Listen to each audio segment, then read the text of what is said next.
అందరికీ praise the lord. దేవుని నామానికి మహిమ కలుగును గాక. ఈరోజు దేవుని వాగ్దానం 1 తెస్సలోనికలు 4వ అధ్యాయం 3వ వచనంలో మనం గమనిస్తే, మీరు పరిశుద్ధులగుటయే అనగా మీరు జారత్వమునకు దూరంగా ఉండటయే దేవుని చిత్తము. హల్లెలూయా.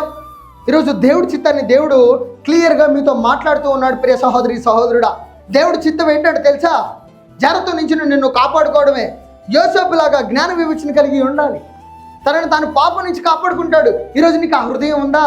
దేవుడు చెప్పే మాటలకు నీ చెవి ఒగ్గుతుందా? ఆ హృదయం ఉందా? అంగీకరించే మనసు నీకుందా? ఈరోజు లేకపోతే అది నీకు కలుగును గాక. హల్లెలూయా.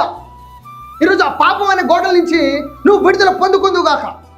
ఆ పాపం అనే మార్గులు, ఆ పాపం అనే సంఖ్యలు ఈరోజు నీకు తెగిపోవును గాక. ఈరోజు దేవుడు నిన్ను వేరు చేసేది ఆ పాపం అనే ఒక గోడ. ఈరోజు ఆ గోడ నుంచి నువ్వు బయటకు వద్దువు గాక. హల్లెలూయా. నీ ఎదురుగా పనిచేస్తున్న ప్రతి దురాత్మలు యేసు నామంలో బంధించబడును గాక.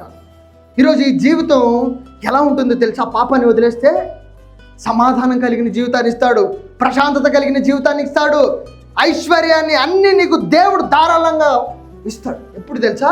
నువ్వు ఆయన మాట విన్నప్పుడు, ఆయనకి చెవి ఎగ్గినప్పుడు. ఎందుకంటే సమృద్ధిలో నడిపిస్తాడట. ఎవరిని? ఆయన గొర్రె పిల్లల్ని. హల్లెలూయా. నువ్వు ఆ గొర్రె పిల్లలు ఒకటిగా ఉందువు కాక. ఆమేన్.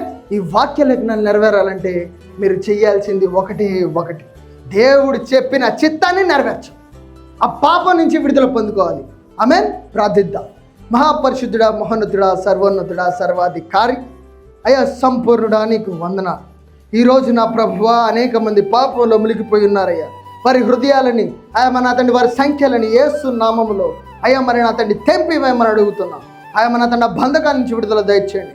అయ్యా మన తండ్రి ఈ వాక్యము నా ప్రభువా, అయ్యా మన తండ్రి వారు విని గ్రహించే హృదయమును దయచేయమని నజరేయుడైన యేసు క్రీస్తు నామములో ప్రార్థిస్తున్నాను తండ్రి.